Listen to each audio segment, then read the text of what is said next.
Muy buenos días, muy buenas tardes o seguramente muy buenas noches, estimado oyente, según sea la hora y el lugar donde se encuentre escuchando este mensaje. Como siempre, les saluda el pastor bautista Nikos Ricoy, director del programa Encuentros y del Ministerio Tinajas, llenando siempre a cada persona que nos escucha con el agua fresca, pura y limpia de la palabra desde aquí en España. Muy bienvenidos una vez más y muchas gracias por estar ahí atentos siempre al nuevo mensaje de hoy de nuestro programa Encuentros. En el día de hoy, en los aproximadamente 30 minutos que nos quedan por delante, hemos seleccionado 1 Corintios 15, versículo 1, 2 y 3 para compartirlo con usted, con el gusto de siempre y de forma expositiva. Un texto conocido y muchas veces mal enseñado en el día de hoy. Por eso, queremos darle la correcta enseñanza del pasaje desde el ángulo del Ministerio Tinajas para que usted, primero, lo compare con lo que se enseña por ahí, y segundo, a la vez, usted pueda recibir la correcta luz sobre este tema. El texto lo iremos analizando expositivamente a lo largo del mensaje. Es decir, lo iremos desmenuzando trocito a trocito como normalmente lo hacemos en los estudios expositivos en este canal. Es decir, expondremos a la luz lo que hay escondido debajo de cada frase, de cada palabra del versículo. Por eso se llama expositivo, porque es el noble arte de descubrir y exponer a la luz las maravillas escondidas en las profundidades coralinas de la palabra de Dios. Sin más dilación entonces, entremos en materia. Dice así el texto de 1 Corintios capítulo 15, versículo 1. Hermanos, quiero que recuerden el evangelio que les prediqué, el evangelio que recibieron y en el cual se mantienen firmes.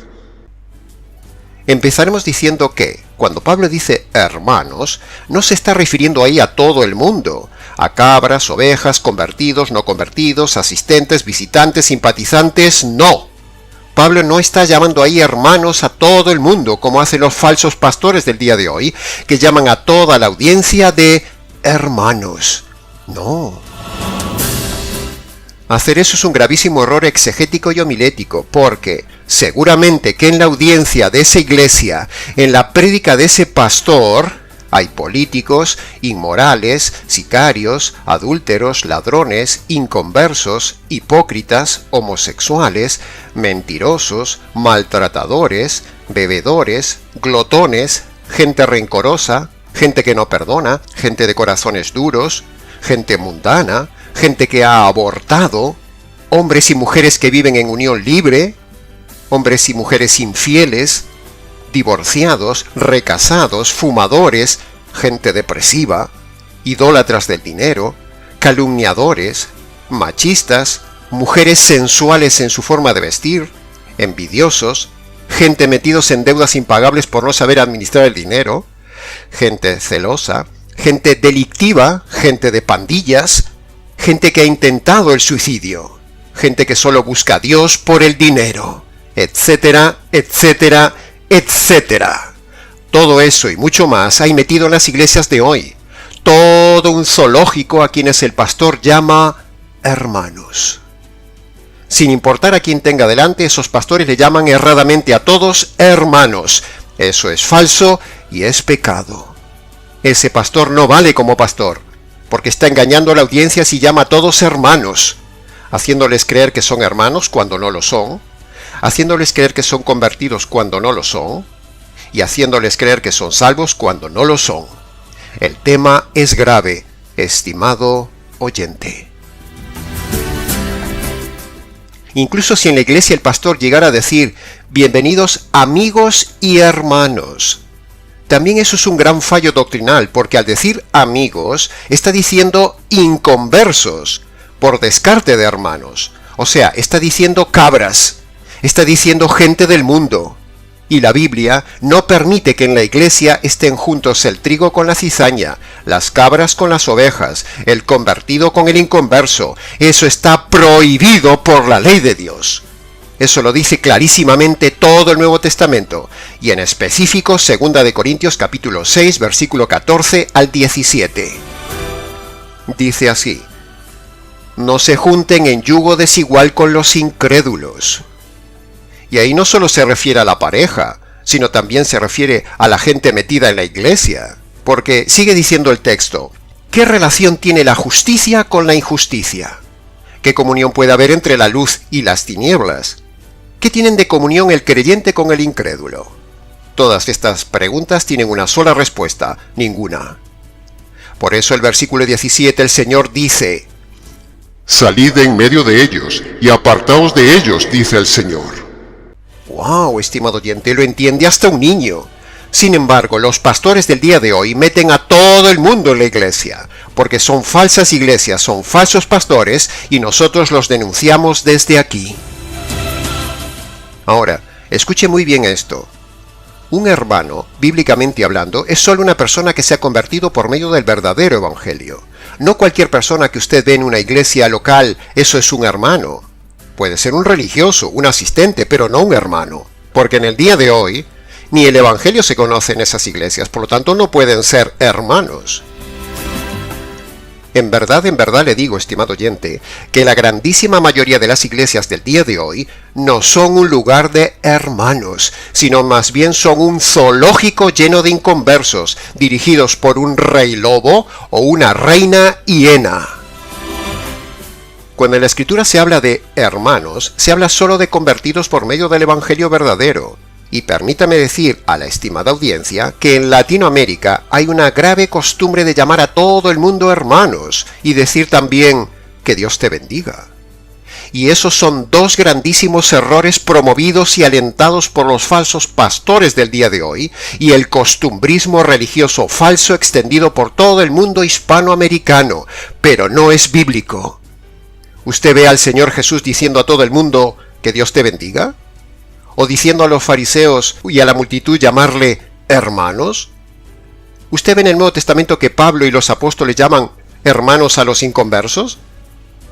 Usted no puede llamar hermano a cualquiera que se le cruce delante en una iglesia. Si antes usted no sabe fehacientemente que sea una persona que se ha convertido por medio del Evangelio. No dé por hecho nada, estimado oyente. Llámelo más bien por su nombre, que para eso lo tiene. Pero no llame a todo el mundo hermano, porque por el hecho de estar en un local, ser conocido en una iglesia, o ser visitante esporádico a una iglesia, eso no lo hace hermano. Ni usted tiene la obligación de llamarle hermano. De esto estamos muy convencidos en el Ministerio Tinajas, y así lo practicamos. Por eso usted nunca me escuchará decir a mí en los programas, en la audiencia, hermanos, ni mucho menos decir al inicio del programa la errada y famosa frase, que Dios les bendiga, estimado oyente. Cuando en realidad la Biblia dice claramente que todo hombre inconverso es enemigo de Dios y está bajo la maldición de Dios. Por eso un inconverso todavía está bajo maldición, el convertido no, pero el que no se ha convertido por medio del Evangelio está bajo maldición, por lo tanto usted no lo puede llamar hermanos ni puede decirle que Dios te bendiga. Así que es un contrasentido decirle a alguien que Dios le bendiga. Estar en una iglesia e ir a los cultos no es ser convertido. Estar en un ministerio de iglesia no es ser convertido. Cantar en el coro no es ser convertido. Una persona puede ser religiosa pero inconversa, y decirle Dios te bendiga es contrario a la Biblia. Por lo tanto, esa mala costumbre piadosa y religiosa de saludar o despedirse diciendo que Dios lo bendiga, hermano, debe erradicarla usted de su boca. No la diga más, estimado oyente. Es contraria a la verdad teológico-doctrinal de la Biblia. No dé por hecho que alguien es convertido, más bien desconfíe de que la gente sea convertida. Así lo hemos confirmado 1000 veces en el ministerio pastoral. Por lo tanto, no use a la ligera nunca más esa frase inventada moderna, que Dios lo bendiga, hermano, o su variable bendiciones, si no se ha asegurado que esa persona se ha convertido por medio del Evangelio. ¿Es que la gente no sabe despedirse o saludarse de forma normal? Dios no va a bendecir a alguien porque usted le diga que Dios le bendiga. Porque todo hombre inconverso, como ya hemos dicho, está bajo maldición por eso mismo, por ser inconverso. ¿Comprende la idea, estimado oyente? Ahora, a propósito del tema, escuche y repasemos bien esto. La Biblia dice que todo inconverso está bajo maldición de Dios por 2 razones. Primero, por haber roto la ley de Dios. Eso lo hemos visto en Gálatas capítulo 3, versículo 10, donde dice, maldito todo aquel que no cumple toda la ley. Y segundo, el inconverso, por ser inconverso, es enemigo de Dios y está bajo la ira de Dios, como dice Juan capítulo 3, versículo 36 en la segunda parte. Por lo tanto, cuando alguien le dice a cualquier persona sin conocerla espiritualmente esa frase absurda de que Dios le bendiga, está diciendo lo que Dios no dice ni bendice de esa persona. Está yendo en contra del principio bíblico, y esto es lo que usted debe aprender y tener cuidado hoy, y debería dejar de decirlo a partir de hoy, aunque sea lo que tristemente se ve por todos lados y usted esté tan acostumbrado a decirlo. Pero ya es hora de romper esos moldes, y desde este ministerio hemos roto muchos moldes desde el inicio del canal. ¿Se da cuenta, estimado oyente, cuánto error costumbrista promueven las iglesias del día de hoy? ¿Y se ha dado cuenta también de cuánto material se puede sacar tan solo de una palabra expositiva de la Biblia, como en este caso la palabra inicial, hermanos, del versículo 1? En conclusión, hemos enseñado hasta ahora dos cosas. Primero, hermano es solo una persona convertida por medio del verdadero evangelio. No por la oración de fe, no por practicar las 4 leyes espirituales, ni por pasar al frente, ni nada de eso. A partir de ahora, no llame hermano a la ligera a nadie. Y punto número 2, no bendiga lo que Dios no bendice. Quite de su boca la frase que Dios le bendiga y no se la diga a cualquiera. Busque otra y no sea costumbrista. Sigamos ahora con el análisis detallado del resto del versículo 1, donde Pablo dice una segunda frase muy importante. Pablo dice, Oídme, quiero recordarles el evangelio que les prediqué. Cuando Pablo dice, os recuerdo o quiero recordarles, no significa que a continuación dirá detalladamente todo el evangelio que él había predicado tiempos pasados en Corinto. No. Sino que es como si dijera, os voy a dar 2 puntos para que ustedes mismos recuerden todo el evangelio que yo les había enseñado cuando había estado con ustedes. Pablo en este y siguientes versículos no desarrolla el evangelio completo, sino que solamente les recuerda a los corintios 2 puntos esquemáticos concretos, 2 pilares fundamentales del evangelio, la muerte y la resurrección de Cristo, pero nada más. Pero lo hace de forma sin desmenuzarlos. Y con esos 2 puntos que les recuerda a ellos, entonces a ellos les sería más fácil activar el recuerdo de todo el evangelio. Es como cuando uno le dice a alguien, oye, ¿recuerdas cuando te dije esto y esto? Ah, sí, es verdad. Ahora lo recuerdo todo. Pues de la misma manera, estimado oyente, Pablo aquí les está dando 2 puntos concretos solamente que les harán recordar luego a los corintios, cuando lean la carta, todo lo que Pablo les había dicho con todo detalle del evangelio cuando estuvo con ellos en su ciudad. Pablo en 1 Corintios 15, versículo 1, 2 y 3, evidentemente no está desarrollando todo el evangelio al detalle, porque aquí faltan muchas cosas, muchas piezas. Falta, por ejemplo, hablar de la condenación del hombre y su perdición. Falta hablar de los pecados concretos. Falta hablar de Dios como juez justo. Falta hablar del juicio de Dios por los pecados. Falta hablar de la ira de Dios que está sobre el hombre. Falta hablar de por qué tenía que morir Jesús. Falta hablar de las 2 condiciones que el hombre debe cumplir para ser salvo. Y falta hablar de la razón necesaria de la resurrección, etcétera, etcétera, etcétera. Falta todo eso. Por lo tanto, aquí no hay un evangelio completo, como dicen los pastores del día de hoy. Aquí Pablo solo está dando 2 puntos elementales, nada más, solo para el recuerdo, la muerte y la resurrección, pero ni siquiera los explica.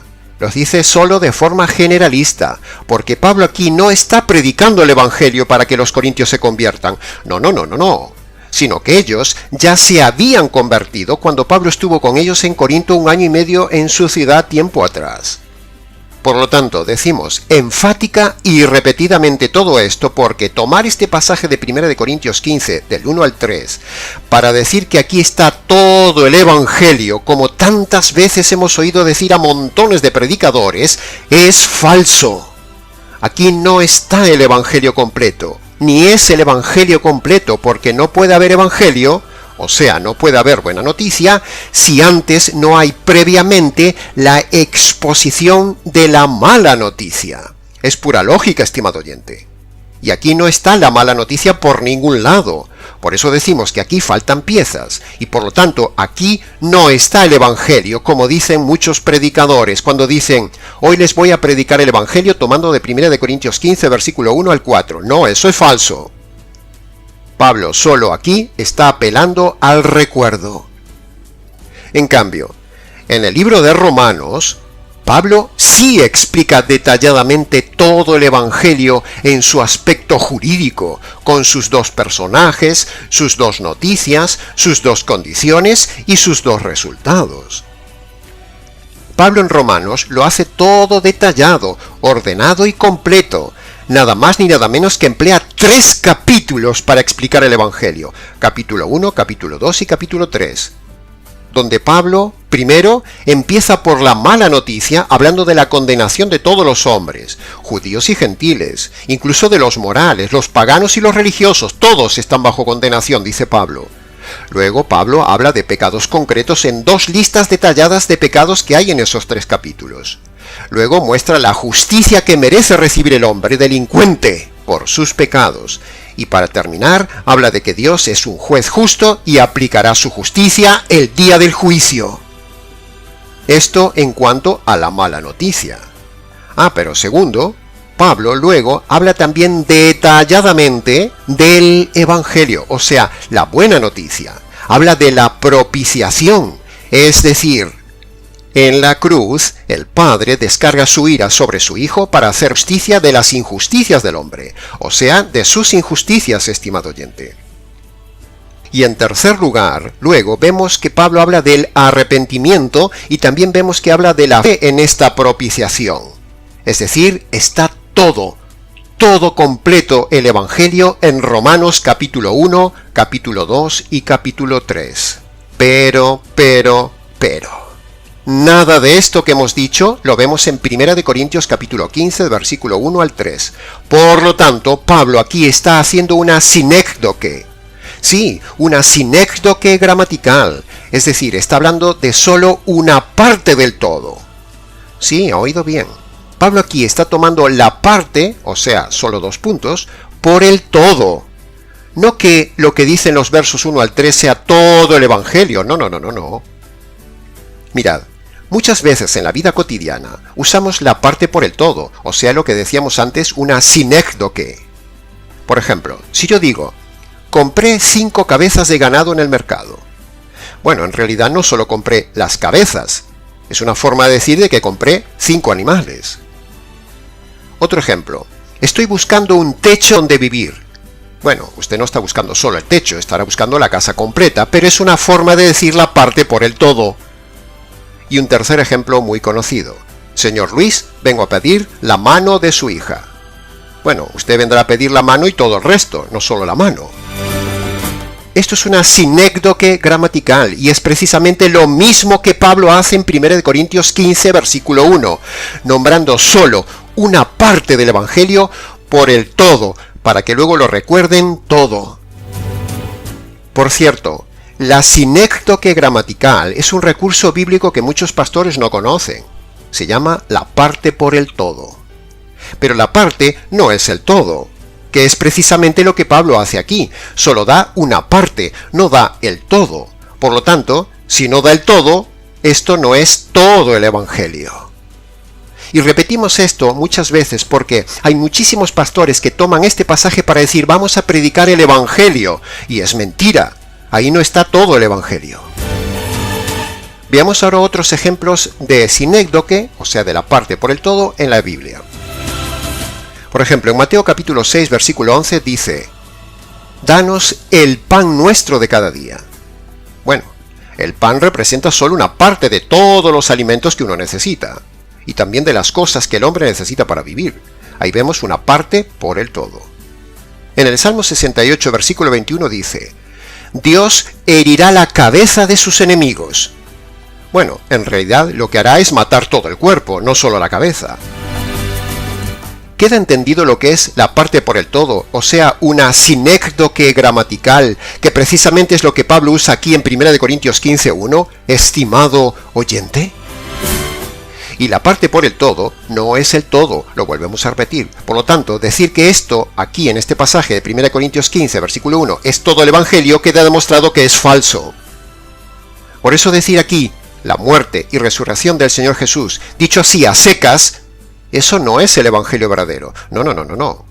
Eso es solo una parte de todo el Evangelio verdadero. Es una sinécdoque gramatical, pero no es todo el Evangelio, como ya hemos dicho. Por eso, cuando usted escucha a un pastor que predica esto de que 1 Corintios capítulo 15, versículo 1, el 3 y 4 es solo el Evangelio completo, es falso. No es el Evangelio completo, es una parte del Evangelio. Y una parte del Evangelio no lo salva. Así que haga la prueba. Busque predicadores que prediquen este pasaje de 1 Corintios 15 y verá qué metedura de pata hacen estos pastores y corroborará lo que decimos en este programa. Escuche bien esto, estimado oyente. Si el Evangelio no tiene todos los elementos desarrollados, los dos personajes, el juez y el delincuente, Dios y el hombre, las dos noticias, la mala noticia y la buena noticia, las dos condiciones, arrepentimiento de los pecados y fe en la justicia de la cruz, y los dos resultados, perdón de pecados y salvación eterna, entonces no es evangelio completo y verdadero, y entonces no habrá salvación.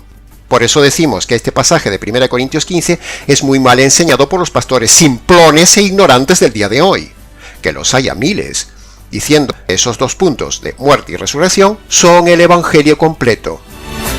Predicar y decir a la gente que tiene que creer que Jesús murió por los pecados y que resucitó no salva a nadie, por muy irreverente que le parezca lo que estoy diciendo.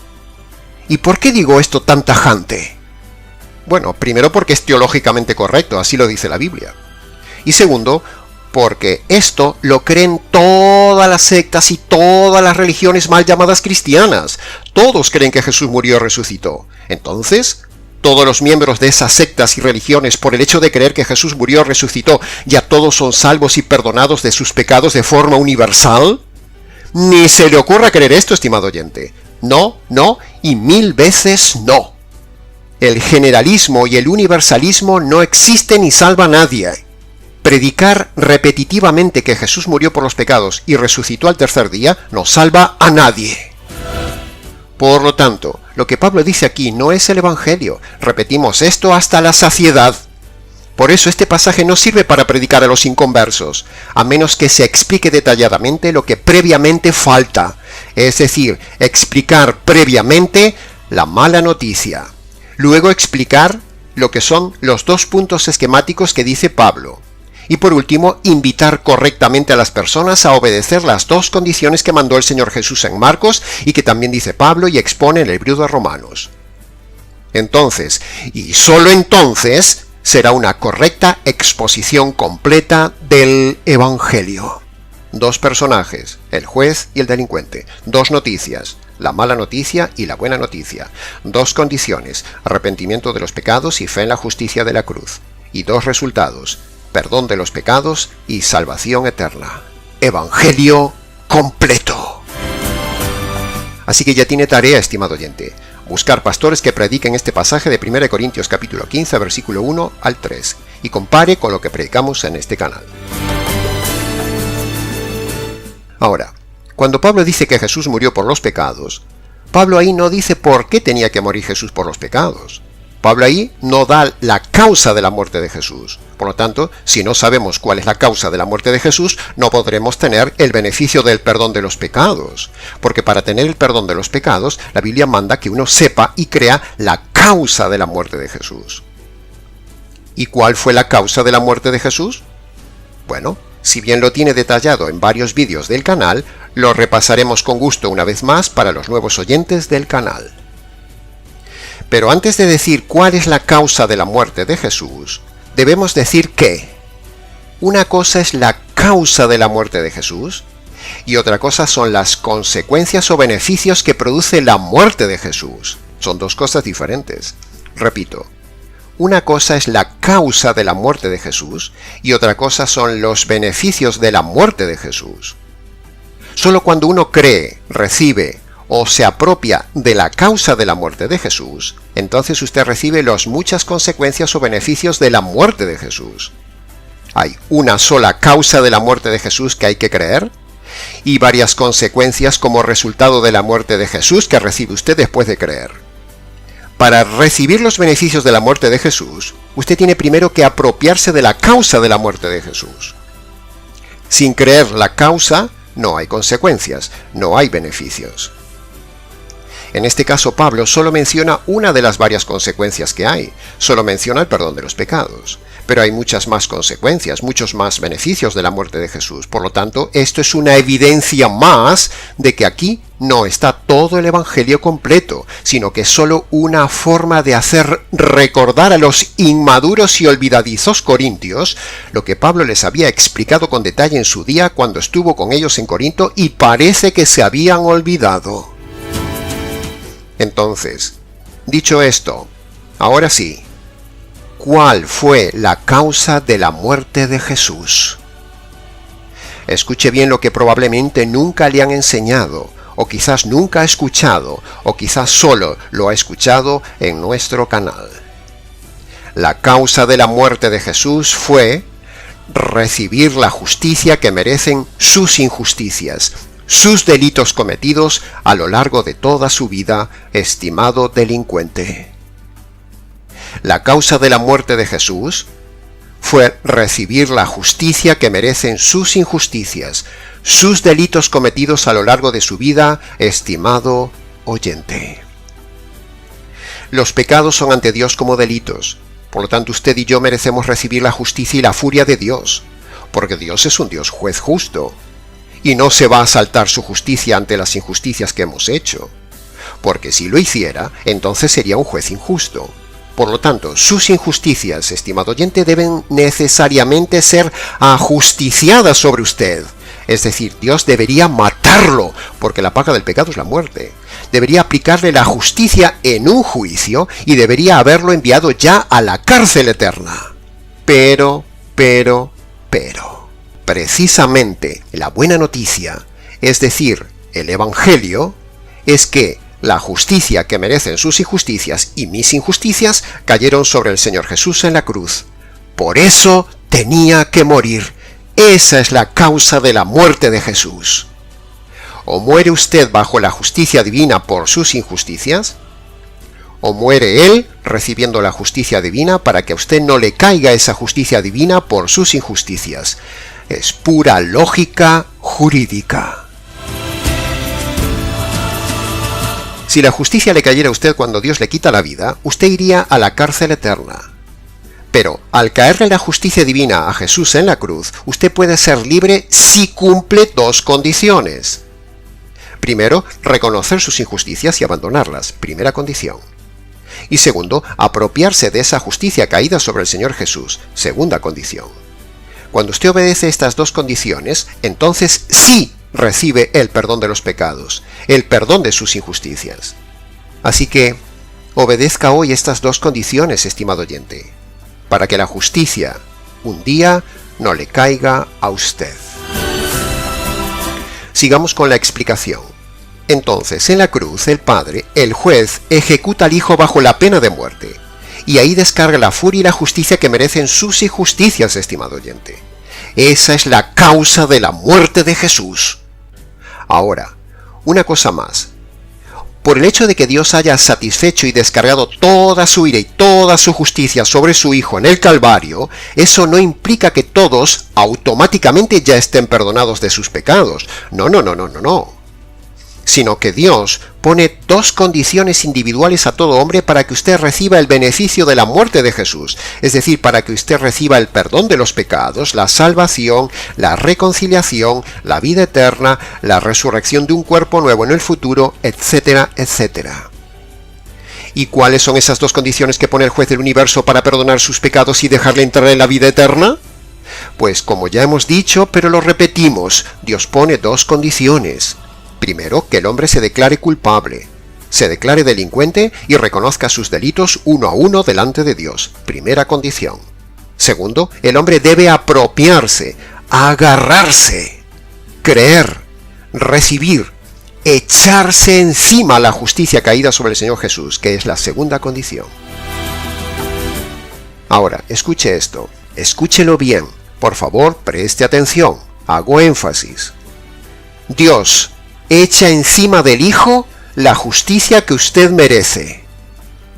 Y cuando usted se echa encima la justicia que le cayó al Hijo, entonces Dios lo ve a usted como justo, como si ya usted hubiera sido ajusticiado. Dios ahora lo ve inocente, perdonado y salvo. Repito, Dios echa encima del Hijo la justicia que usted merece. Y cuando usted se echa encima la justicia que le cayó al Hijo, entonces Dios lo ve a usted como justo, como si ya hubiera sido ajusticiado, lo ve como inocente, perdonado y salvo. ¡Aleluya! ¿No es maravilloso este verdadero, completo y clarito evangelio? Da ganas de gritarlo cada día a los cuatro vientos y lo hacemos cada día desde este canal.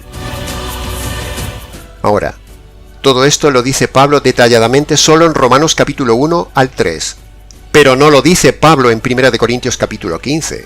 Por eso decimos que en 1 Corintios capítulo 15 no está el evangelio completo, sino solo dos datos del evangelio. Nosotros predicamos el evangelio jurídico que hay en Romanos capítulo 1 al 3, pero la mayoría de los pastores predican 1 Corintios capítulo 15 versículo 1, 2 y 3. ¿Se da cuenta de la diferencia de pastores, prédica y pasajes diferentes? Así que, estimado oyente, aprovechemos este tema para invitarle a que obedezca a las dos condiciones que pone Jesús en Marcos capítulo 1 versículo 15 o en Romanos capítulo 1 al 3. Vaya a su habitación, póngase de rodillas delante del juez del universo, humíllese delante de aquel que usted ha ofendido toda la vida. Descálcese en señal de reverencia delante de él como un día Dios le dijo a Moisés: descálzate porque el lugar donde estás es santo. Y allí le rogamos que obedezca a las dos condiciones que Dios pone para verdaderamente perdonar sus pecados y darle la salvación eterna. Primero, reconozca allí uno a uno sus pecados y abandónelos. Es la primera condición que Dios pone. Segundo, apropiese, agárrese, reciba esa justicia por la fe que le cayó al Señor Jesús en la cruz por sus injusticias. Es la segunda condición que Dios pone. Entonces, y solo entonces, cuando usted obedezca a esas dos condiciones, usted será perdonado, será salvo para siempre. Tendrá paz, perdón y salvación.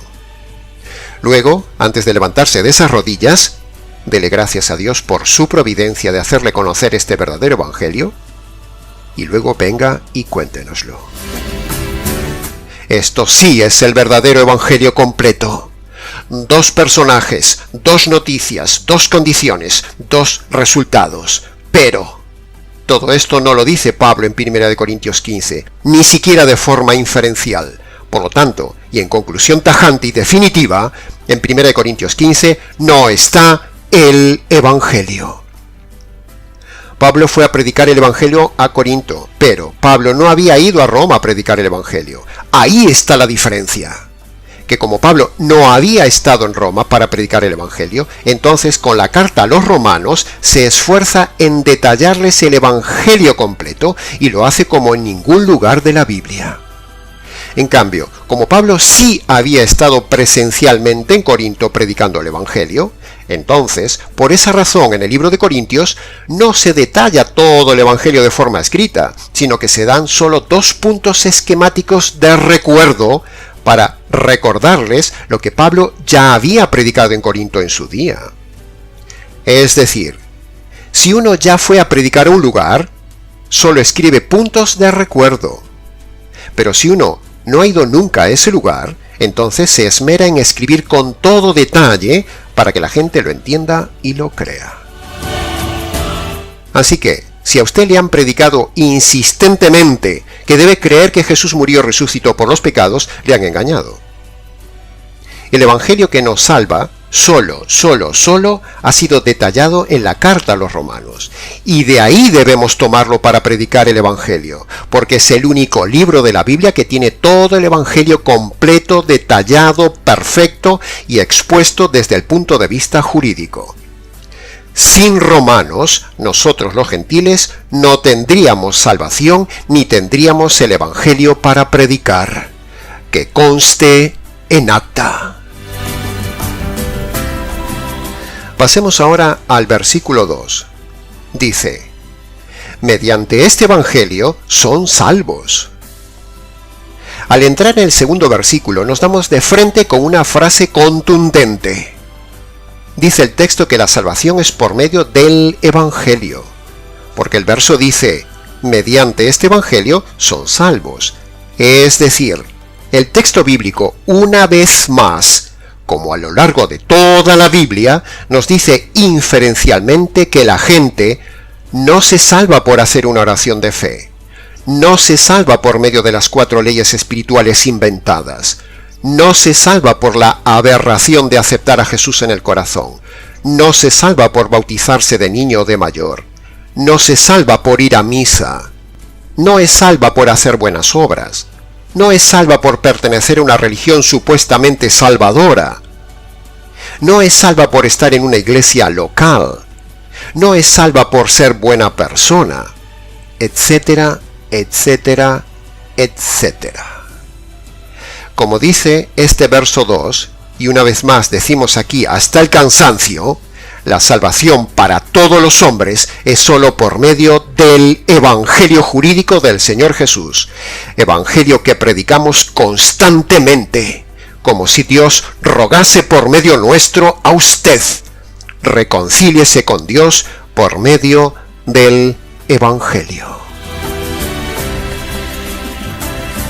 Y hasta aquí, estimado oyente, con el mensaje del día de hoy. Mensaje breve respecto a lo mucho que aún se puede decir del tema, pero ha sido dicho lo suficiente para que usted entienda esta parte importante de la palabra de Dios y sea salvo.